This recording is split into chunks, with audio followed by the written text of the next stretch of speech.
Um, you know something, I think everybody has their own standards of how they want to apply it in their particular in their particular business, right? So for me, I came from industry. I was a senior executive at a public company, right?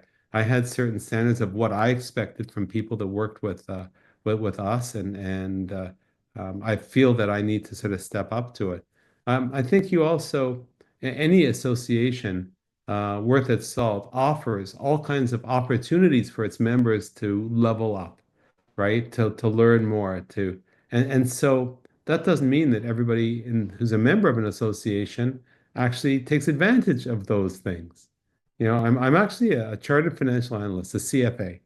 And, I got that designation much earlier in my career, right? It comes in handy, certainly when I'm working with financial services clients. It comes in handy working with anybody in the investment industry. Most people would have no idea what it is, well, what it is.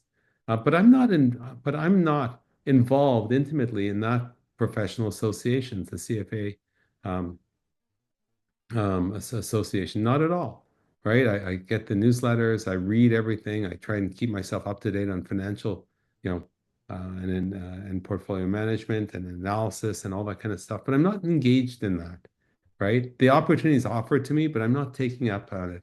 In terms of what I've learned at NSA and at CAPS and everything, um, you know, when I first started speaking after a long time career as a management consultant, um, I had no idea about what might be the best practice in terms of the number of interviews we might do. I had no idea, for example, about how I could do you know, um, uh, put together a suite of resources that would actually make a difference, and sort of extend the learning beyond sort of my keynote. I didn't know some of those things existed. And then all of a sudden I thought, okay, well, I can do that. So I come up with a whole bunch of stuff that I think would make a difference. And it did. However, then I looked at some of my professional speakers, colleagues, and they did different things. And I thought, maybe I can take some of those ideas and incorporate it into mine. Once again, opportunity presents itself, but you also have to take that opportunity to make a difference, right? So I think the advantage of hiring somebody who's a member of NSA or CAPS is, there's ethical standards on one hand, right? Certainly if somebody's got a CSP or is a Hall of Fame, there's that as well. But I think that, the question of what are the best practices, a great example is a number of years ago when we had that COVID thing. All of a sudden, the question is, how do you actually deliver presentations from in a virtual environment? I love tech, but frankly, I didn't know about all the video production gear that I would need.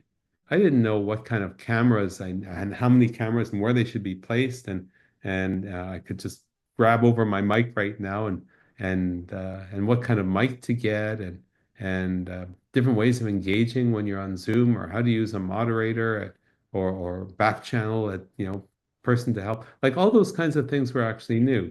So being a member of a group that where people are able to share all the things that work for them, it meant that the actual client experience when dealing with me when asked to do a virtual presentation or a virtual facilitation for that matter, they got a vastly greater experience than if somebody was not a member of these organizations.